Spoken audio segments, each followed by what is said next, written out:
Viewers, welcome to Radio Metro Mail. You are watching Chit Chat. We all are across the world, we are facing a battle against COVID-19. We have been advised by health experts, public health experts, doctors, nurses, even the government, that we have to be strong, positive, and healthy to fight against COVID-19, to adjust with the new normal because things are changing, or to accept the new normal, the changed situation. So many of us, we are finding difficulties in accepting these new things, new norms, new way of life. So today we'd like to hear from our guests that how we can accept those changes from religious perspective, how our religion, how our faith, how our belief can help us to accept these changes in, I mean, quote unquote, the new normal. Viewers, I am today very delighted that I have three very special guests with me. They are scholars, they are religious leaders themselves from their own faith, from their own community. Let me introduce my today's guest. First of all, I can see here Brian is a minister, Bloordale United Church, Etobicoke, Ontario. And our next guest is here is Rabbi Michael Dolgin. Michael Dolgin from Temple Sinai Congregation of Toronto. And we have the last but not the least, Adnan Balhodzit. He is from Bosnian Islamic Association, Toronto. Thank you all for joining us here today. So we are very happy that we have managed three of you to, in our show. Let us start. Let me kick off with a very simple question that from religious perspective, how you would like to explain this kind of the pandemic, particularly the COVID-19 situation. Let me start just very quickly.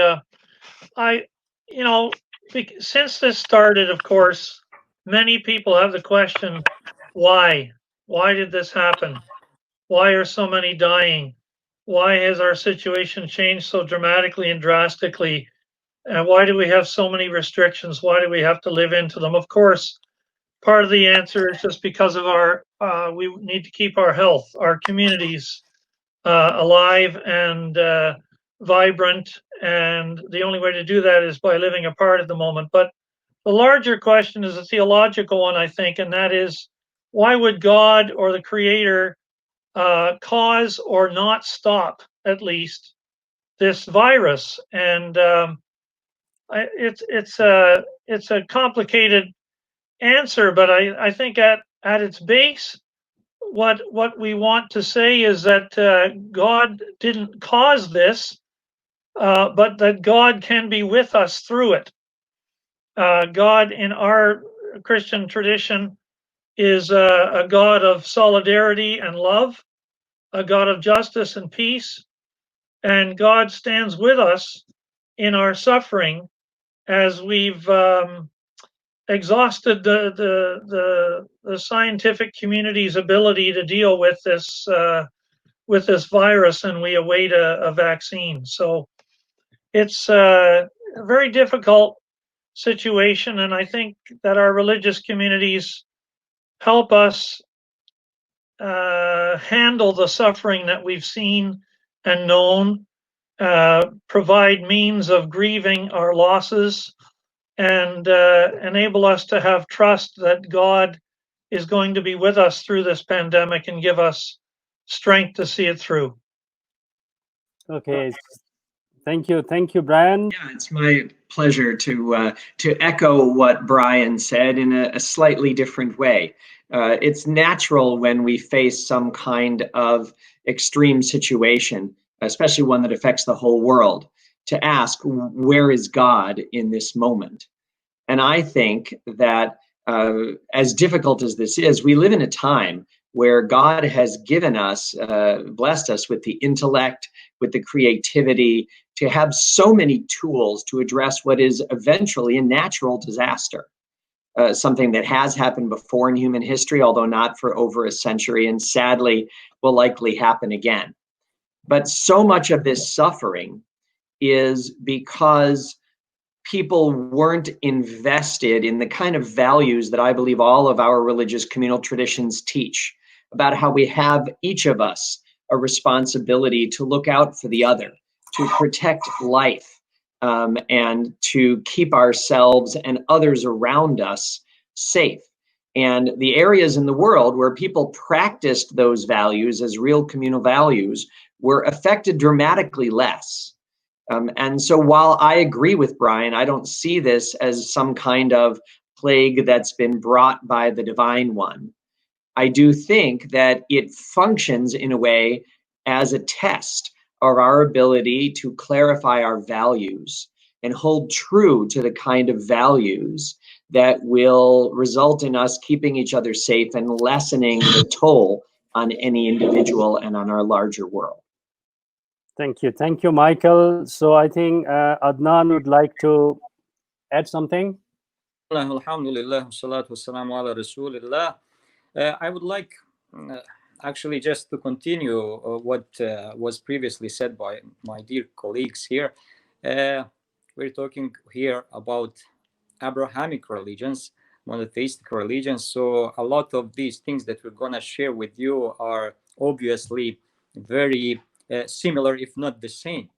So we Muslims believe in Almighty God, the Absolute, the Creator, Khaliq, the Rabb, the Sustainer, and Ilah, only one worthy to be worshipped. So for us Muslims, we have that concept of traditionally termed in Arabic language Sunnatullah, which is basically laws of nature, laws of creation, of existence that God, when he created everything, put in to work in this world, in this universe. For us Muslims, basically, as was mentioned actually before, everything what happens in this world, everything what happens to us individually or as communities is nothing but test. So we are able as human beings, as members of community, as members of society, to show our compassion, our patience, our readiness to help each other in these times of difficulties. And also in the Islamic tradition, this world actually is Darul Bala, which means that nature of this world is nothing but to be full of, let's say, tests. Basically, everything what we live in our lives is more or less test. I would just share, if I have time, first verses from Surah Al-Mulk, chapter Al-Mulk, the dominion, when Allah subhanahu wa ta'ala is saying, تبارك الذي بيده الملك وهو على كل شيء قدير.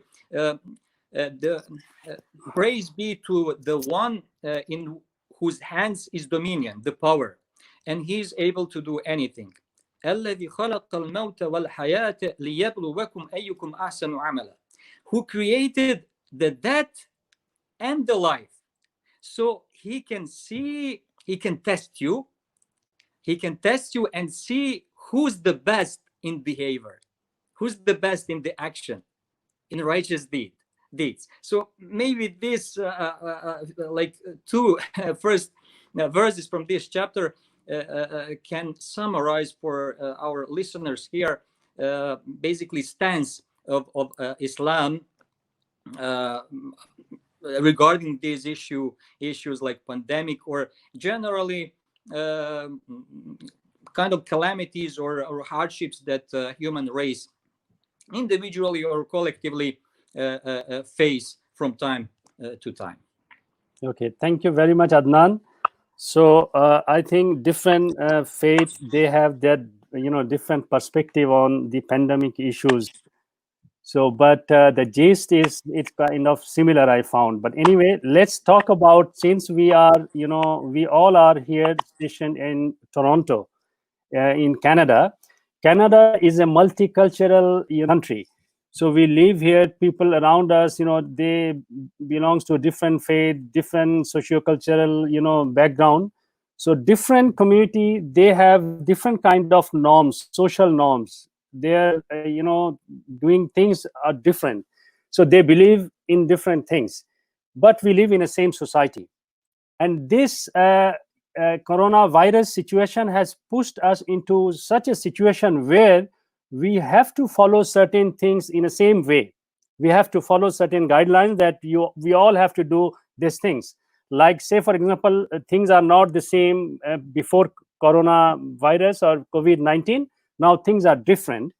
So we have to accept, or we have to adjust with a new situation, new norms. We call it a new normal. So those were not normal previously, but these are now normal. So how religion or our faith can help us to accept new things or adjust with new things? Yeah, I don't have to go first every time, but let me just say that Yeah. the biblical word for salvation actually means health and wholeness. And it seems to me that it's very important that we protect everyone in not only Toronto, but in the global community as best we can by placing the restrictions that we have upon the whole society. It's harder in some ways in a democracy when people are used to freedom of movement and making decisions for themselves for the most part, to hear about all these government and public health restrictions that you must abide by because it's now the law. Having said that, it's more difficult for people to do that. What I stand in the United Church of Canada tradition, and we have always been a church that's fostered interfaith dialogue and dialogue with people of no faith to try to cooperate together on goals of common values, the common good, justice and peace and harmony and right relations, and those kinds of goals in society. And I think this pandemic has not only caused us to try to protect our people, i.e., our congregations or our faith communities, but also to try to live by the guidelines that the experts, the public health experts, have given us so that we can be saved, literally, which means so that we can be maintain our health, maintain our life. And that is the most important goal at the moment. I want to say one other quick thing, though. I hope, as well as I hope your listeners hope, that this is not actually the new normal. I think of the new normal as what happens after we have reopenings to a large extent, or what happens, what lessons have we learned so that we can create a new normal together as a global community to understand that those who have been vulnerable to this pandemic and to the virus, particularly the poor, the disadvantaged, the elderly, are more protected than they ever have been before. That will call from all of us major transformative changes in the way we operate our societies. And that's, I hope, the new normal that we want to build together. So that's my comment. And I'm so glad to have my interfaith colleagues here to talk about their perspective too. So thank you very much, Brian. So Adnan, what is your take on this? So how we can, the faith can help us coping with the new situation? I can speak on behalf of Islamic faith. So in our Islamic tradition, pretty much, like we Muslims have so many references, again, based on what I've said already in my first address, of basically acceptance of anything that you face in your life. That's one of the most crucial tenets of faith as a faith. One of the 6 tenets of faith, after believing in God, in angels, in scriptures, in prophets, all prophets that God sent to humanity in the last day. Sixth one is we say it wabil qadari khayrihi wa sharrihi min Allah ta'ala. So we Muslims believe in maybe it's not best term destiny, but destiny decreed by God. So we believe that anything that happens in our lives, in this world, in this existence, on individual level, on community level, on the level of universe, even on the level of whole human race, everything happens by God's decree, good or bad. We believe good or bad is by God's decree. And based on this faith, we Muslims pretty much, I think, this is how I feel it. If you're devoted Muslim, you accept anything what happens in your life is a test. You accept it as a test.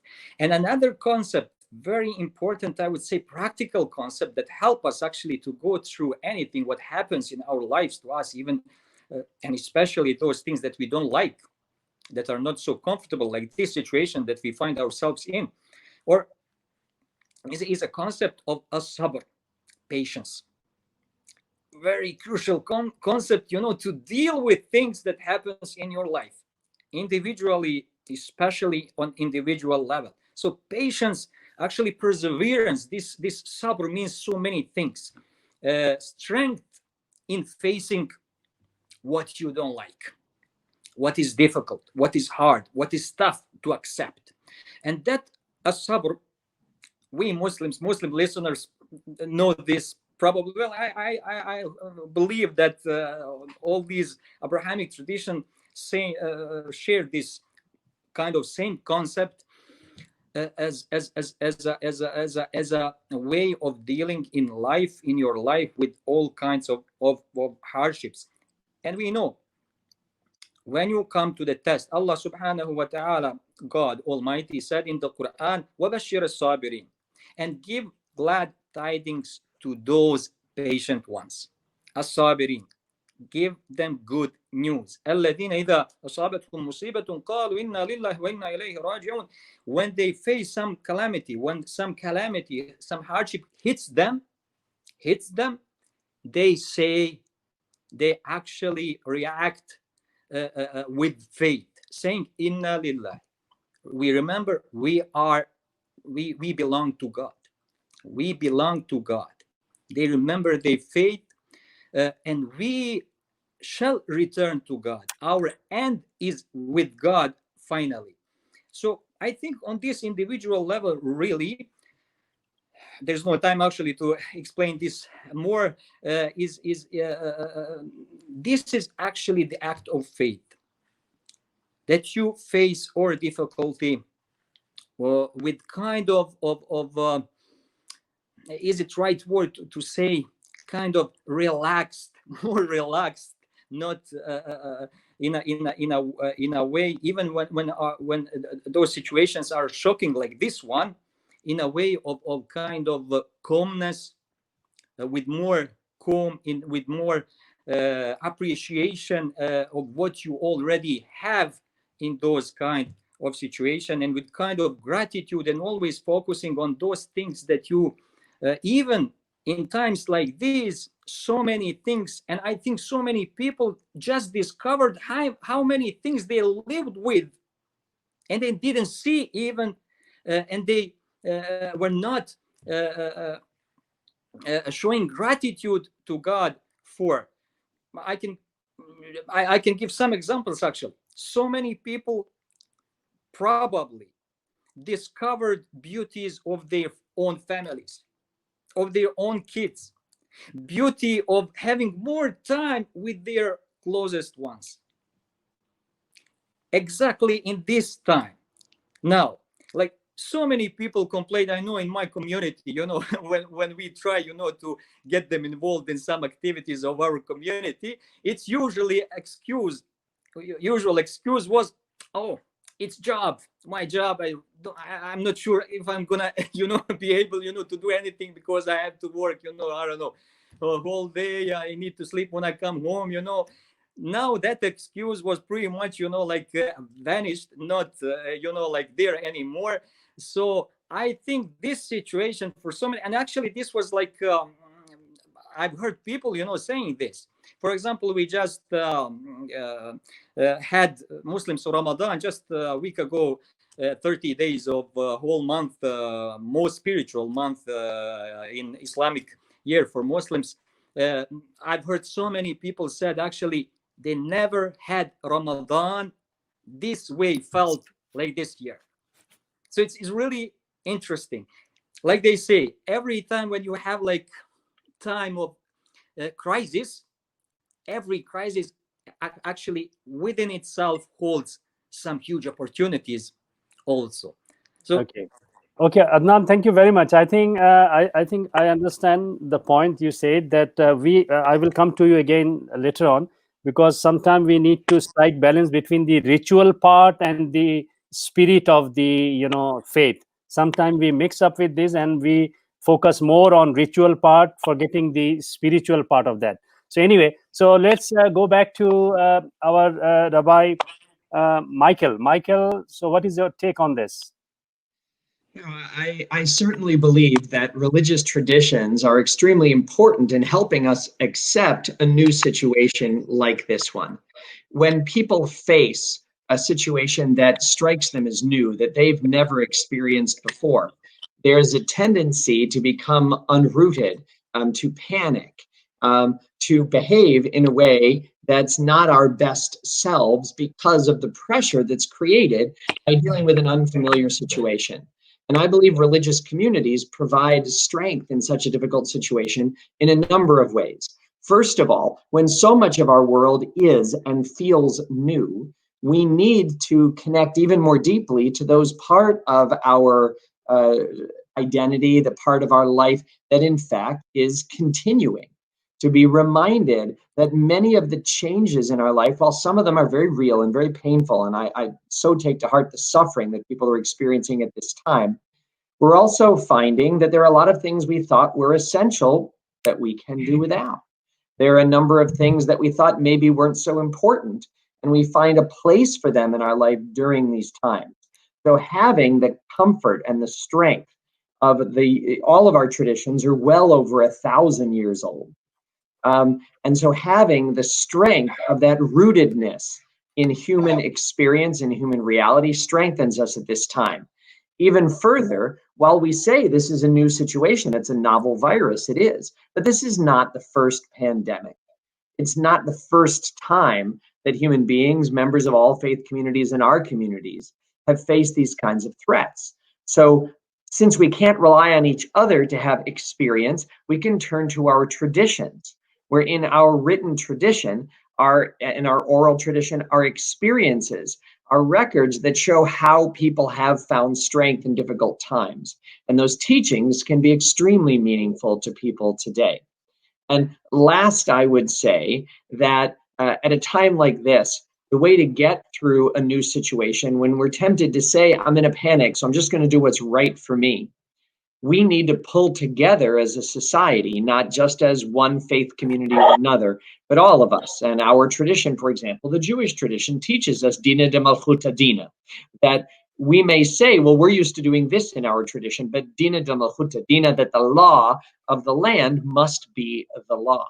That in cases like this of public safety, where all of us face a common issue, that even if our tradition seems to pull us further from one another in certain of its teachings, that when we hear from our government that we have to practice social distancing, that when we hear from our government that we have certain key responsibilities to keep all of us safe, we even have teachings in our tradition, and I'm sure in each of our traditions, that puts what we're accustomed to doing in a new perspective and says that tradition can help us see that we need to value the lives of all.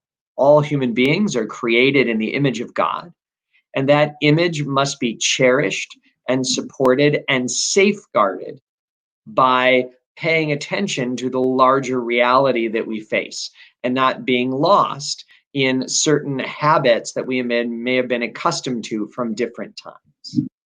Thank you. Thank you very much, Michael. I understand the COVID-19 has not only impacted our personal life, it has impacted in many ways the religion as well, particularly your services. So I would like to know that, with regard to the community services that has been provided by different, faiths from their institutions. So how are you coping with this new situation, that how you are conducting all these, ceremonies or your ritual, the faith issues, conducting things. So this time I don't want to go to Brian again. So I would request then Michael to start with this, to respond to this question first. No, certainly. Thank you, Momo. And thank you to my colleagues for all of us joining together this evening and sharing wisdom for each of us.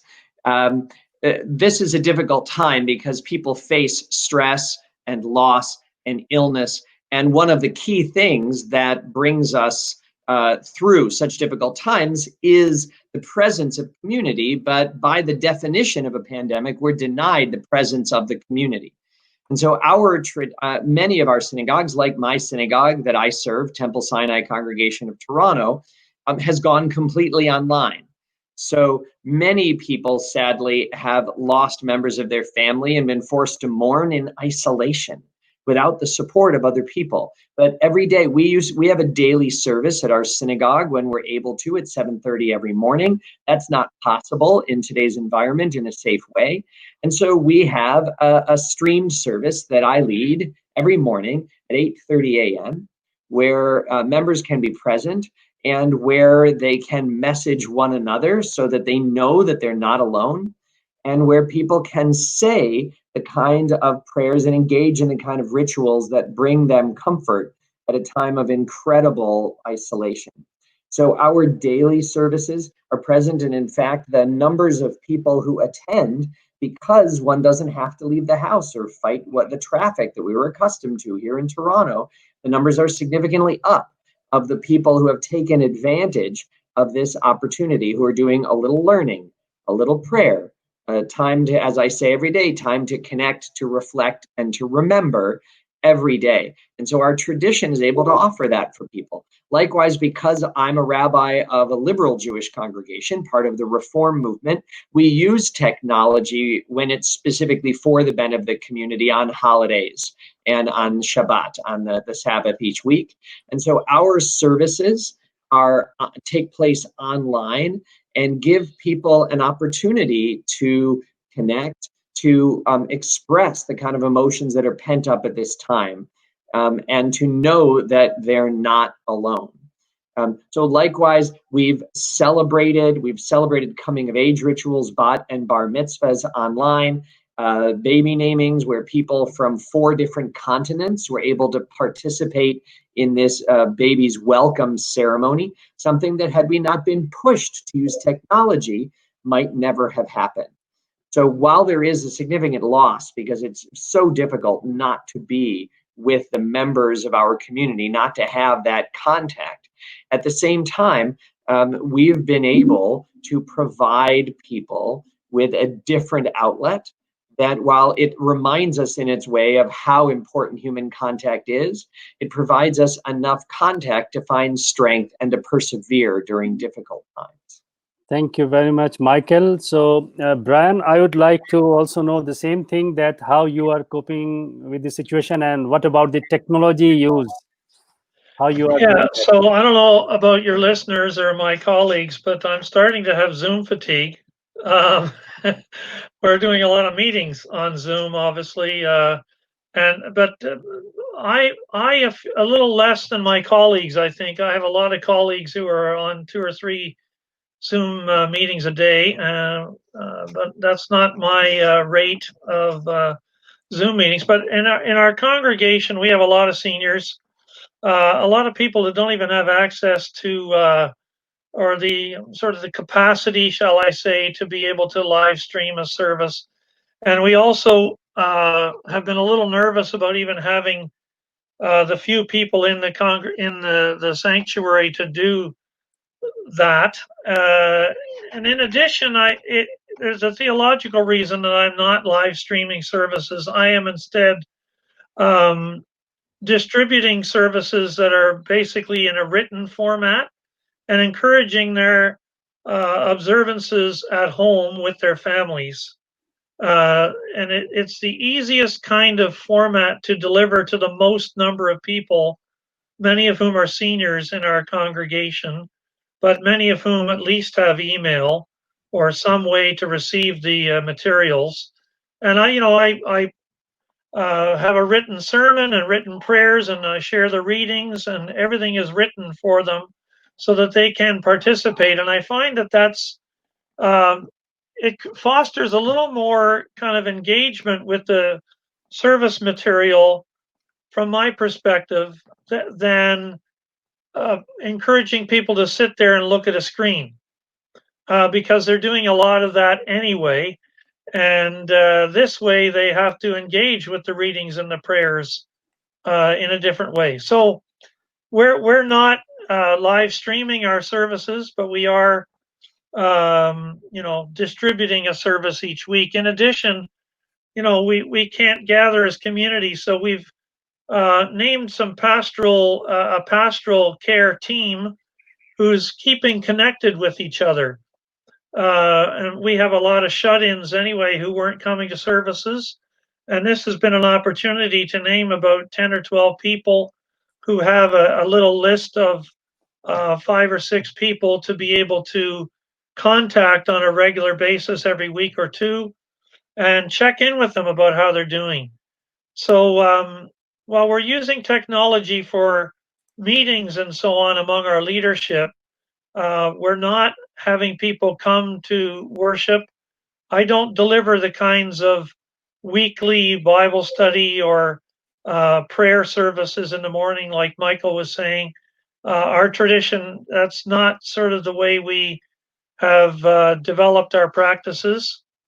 So it's somewhat easier for me than for some of my colleagues to carry on this way. But we lament and have for 10 weeks the inability to come together to pass the peace, to grieve with each other.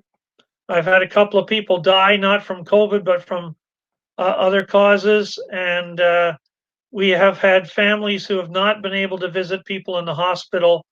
So it's been more of a pastoral time to connect with people consistently by phone or other means and deliver services that way. That's what I'd say about our services.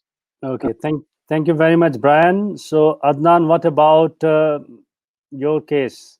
Pretty much, I would say similar. Everything moved online.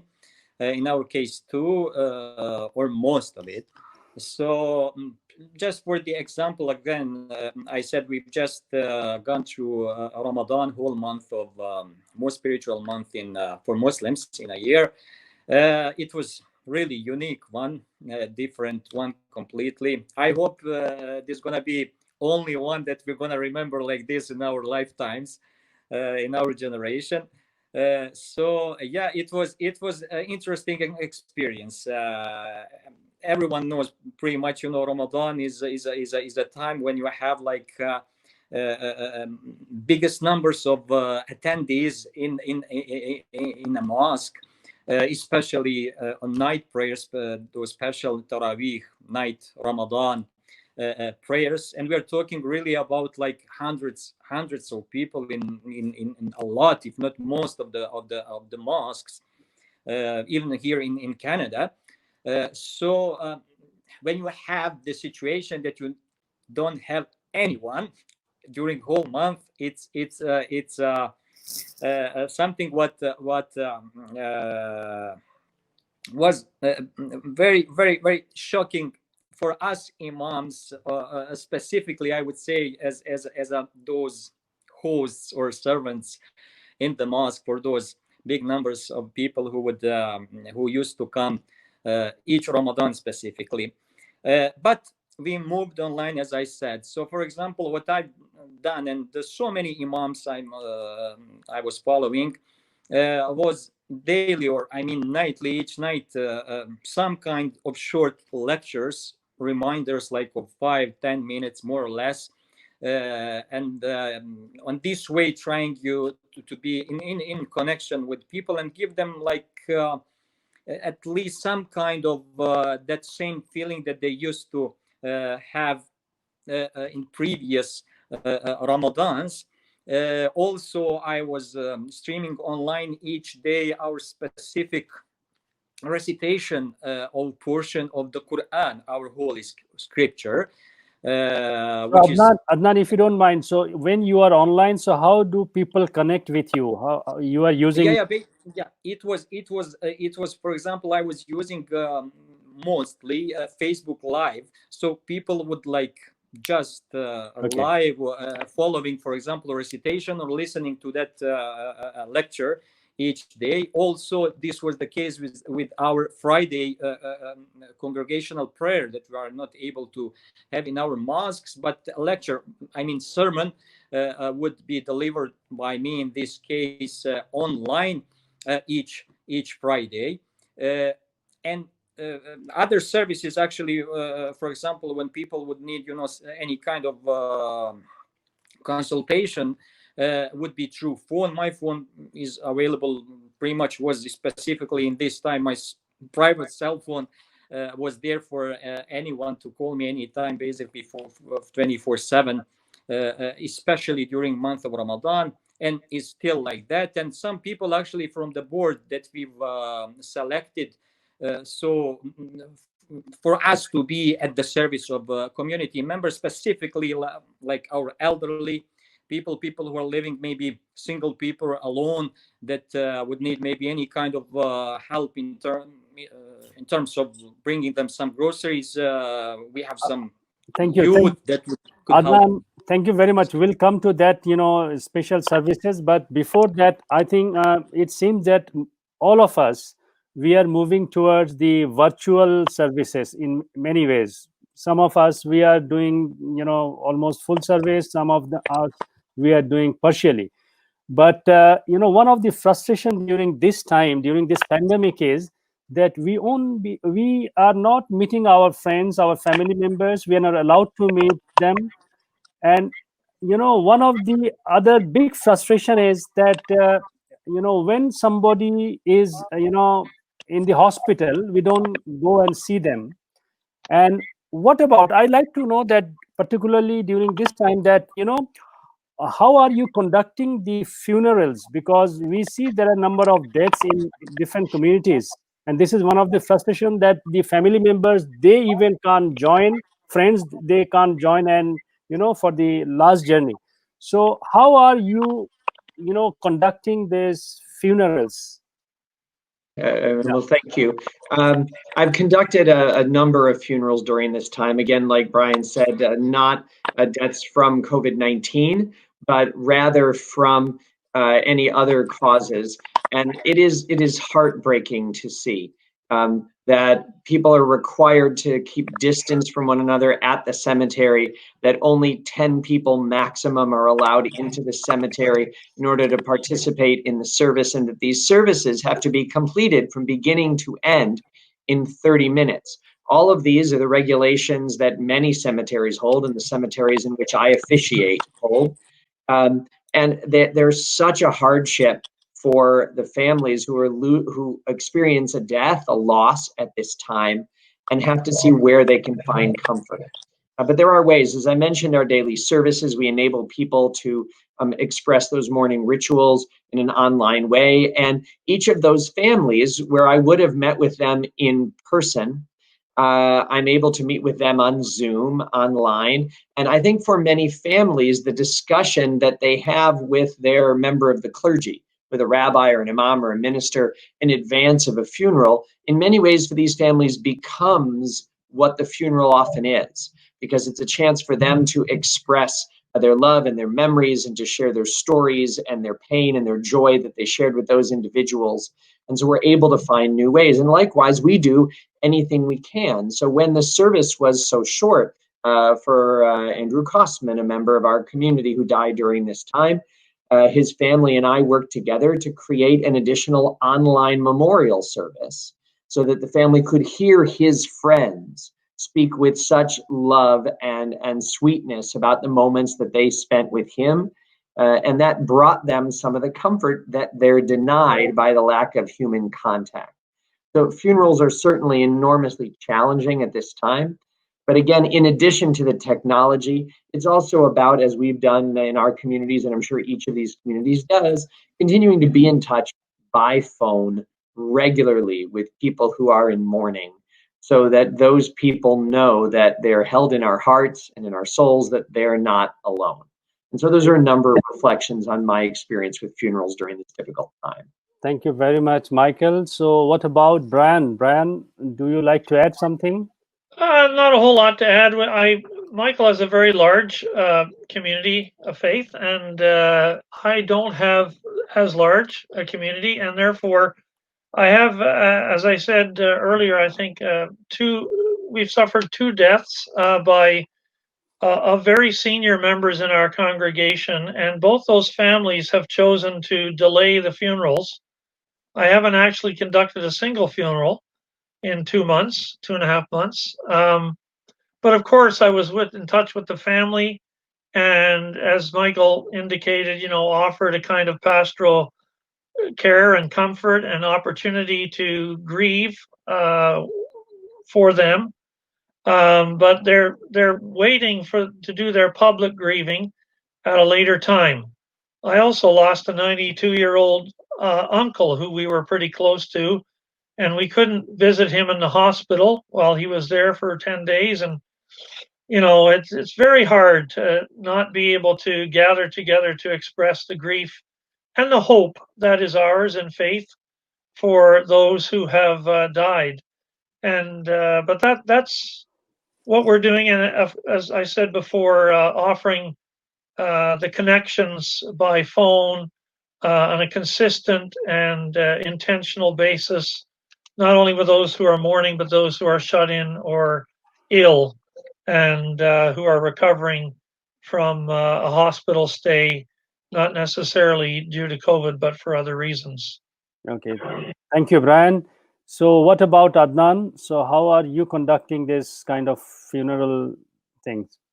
Much similar, I would say, as Rabbi Michael said.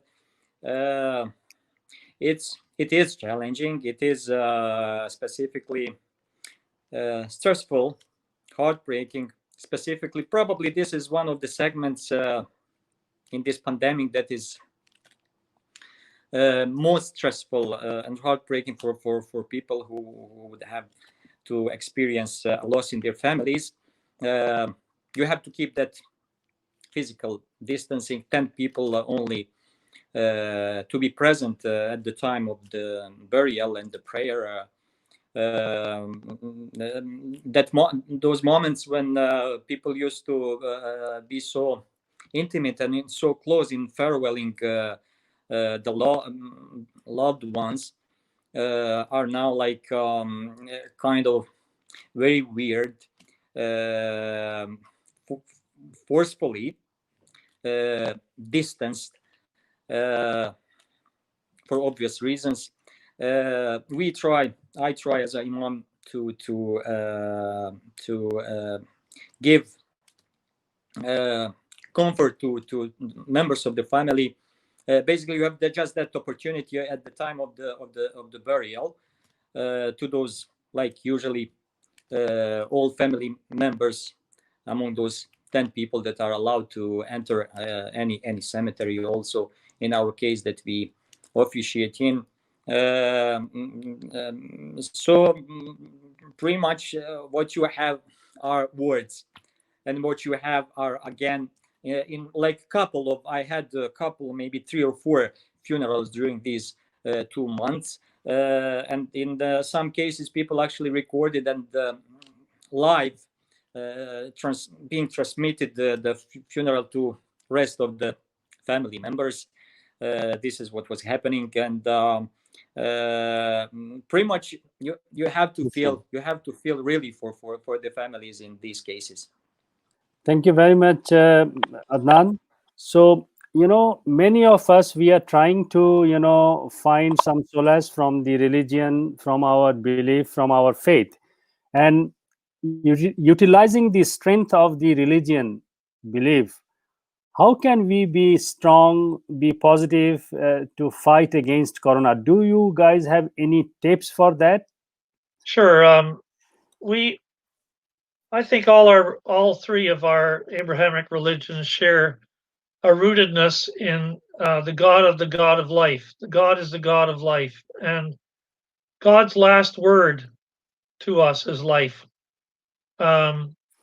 We have a belief in the Christian tradition, certainly, that there is life beyond this life, and that is a comforting word of hope for many at this time who have suffered grief or loss or even challenges or are finding that they're doubting the presence of God in their life. I've tried to, there's a scripture in Hebrews 11, now faith is the assurance of things hoped for, the conviction of things not seen.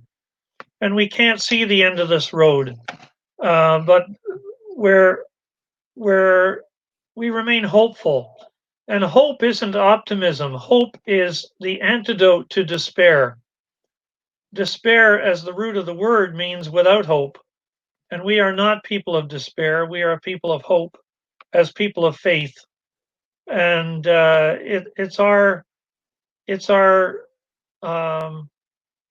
it's our faith that God is with us in this tragedy and in these times of grief and suffering and loss and heartache and uncertainty and anxiety.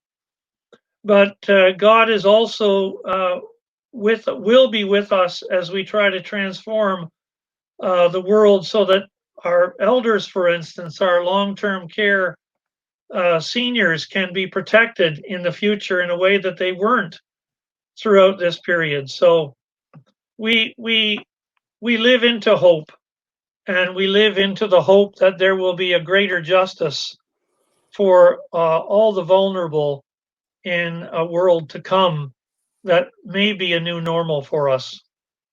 Thank you very much, Brian. So, Michael, do you like to add something with this? I'd be happy to. Yeah. I mean, religious traditions are a mixture of faith and action. And our tradition, especially, has a very powerful focus, not uniquely, but our own, a very powerful focus on the power of actions. And I think that message, the awareness that a small mitzvah, a small sacred obligation done meaningfully and properly and with a full heart, can change the world and can change and protect and preserve the feelings of other individuals who we value but can't be physically together with. And so for our traditions to remind us that little actions are not so little is very important in this time, because there's so much that we cannot do for each other. But when by our actions we inspire others to express caring, to drive by someone's house on their birthday, to make art for them with sidewalk chalk outside, so that they know that they are not alone. Brian and I met, we know one another through, of all things, an interfaith clergy curling league. And one of our colleagues there, Bert Folio, is a Jesuit priest who tends to other senior Jesuits, and he's lost at least 7 of his brothers to COVID-19. It's been a tragic time. And Rabbi Corey Weiss of Temple Heart Zion, a colleague of mine who also curls in the league, and I went and visited Bert from a very safe social distance, and 6 of his brothers, senior Jesuit priests, who've experienced the loss of friends and loved ones during this time, and shared psalms and songs from our tradition with them on one beautiful sunny morning outside. Little deeds are not little. And the actions that we can do, the caring and loving deeds that we can do at this time, cannot get rid of the virus, but they can sustain us through the time until this virus is much more under control. Thank you very much, Michael. Adnan, what is your take on this? How do you have any specific tips from the religious perspective? It's not. It's so nice when you listen to like colleagues from Christian faith and Jewish faith. When Rabbi Michael just what he said in this segment, actually, I was thinking he would be such a good imam for one Friday. But actually, this was so Islamic, when he was saying. But really, honestly, like I would be Islam honored to exactly, speak. I'm honest. What you said actually is so core of the Islam itself. When you said like faith is exactly about believing and acting. Like it's الذين آمنوا وعملوا الصالحات. It's like hundreds of times mentioned in the Quran. Those who believe and do righteous deeds. Those who believe and do righteous deeds, repeatedly so many times. So yeah, I would focus on this just to underline this point again, what Rabbi already said. It's faith, it's real, yes, it's hope, it's comfort, it's so intimate feeling that we have in our hearts, but at the same time fruits of that, what we hold in our hearts so dear, actually should be translated into action, should be shown from us to others, from our closest ones. Just to be kind, just to be patient, just to be nice to our closest ones in our households, to our like spouses, to our kids, to our like parents, if we're blessed to have them, close to us, and family members, other family members, and all community members and members of the society is actually the core of the Islamic faith. I would just share with the audience here. I think something that crosses my mind, what Prophet Muhammad, peace and blessings be upon him, said. It's so famous for Muslims, at least. When he said, actually, if you move a small stone from the road that people cross, it's one of the 70 or 60 parts of the faith. So that's part of the faith. So just to remove that small stone so people don't hit it when they cross that road. This is actually something what we supposed to do in these times. Help as much as you can. Be kind as much as you can. Smiling. Prophet said again, we, at least Muslims, know this so much. Sometimes, unfortunately, they don't practice it. Smiling while meeting your brother. Sometimes, even our commentators here of the Islamic tradition say it's your brother in humanity. When you meet somebody, to give him a smile is act of charity. Just a smiling face. So I would say even the people on Facebook who give those smiley faces probably have some kind of this reward for this charity. I hope so, and I believe so. But these days, good faith, yeah. But these days with mask, it is very difficult to smile. Even if you smile, people don't see that. So that is a challenging situation, in fact. But definitely, yes, there is Facebook always or something you can give smile on. That's right. Thank you, Adnan. I think we are close to the end of our program. So, lastly, I would like to ask all of you, that whoever you want to start first, that today we try to gain some strength from our religious belief or from our faith, because there are people, those during this difficult time, they like to gain strength from religion, from our faith. So we try to discuss different things related to COVID-19 and our how our religion, our faith perceive the whole thing. So from this show, if I like to if somebody likes to take away a common message today, so what would be the message? Can we start with Rabbi Michael? Yes, I would say the common message is that this painful time has reminded us that what is most important is what we have in common, our common humanity, our commitment to faith and tradition for those who hold to a faith and tradition, and our desire, all of us, our shared desire to strengthen and protect the health and well-being of one another. And so even at a time when we are so isolated, this time for me reminds us of a real truth that comes from, I believe, from all of our faith traditions. And that is that we share a common fate, a common humanity, and that the love that connects all of us can see us through any situation. Thank you very much, Michael. So, Brian? Just very quickly, Michael's tradition has the great Shema, where we're called to love God with our heart, soul, mind, and strength. And Rabbi Jesus added to love neighbor as ourselves. And those two great commandments have guided our religion for centuries. And as Michael said, I think we have to feel the call of God to have the love of our neighbors in mind by staying apart. As hard as it might be, I have a daughter who just had a granddaughter, and I've missed half her life already. I've missed 3 of the 5 months that she's been alive. I haven't been able to hold her or touch her, but you know what? I do it because I love her. I don't hold her because I love her. And I think that that's a message for all of us, and we can hold that in common. To love one another right now is to be apart. But there will come a day, God will deliver to us a day when we can hug one another again and pass the peace with one another and be together again. So that's my message for folks. Thank you, Michael. These days, we are saying that, come together while staying apart. So even if we are staying apart, we can show our love, our affection to our, friends, our family members. This is how we can be connected. Thank you.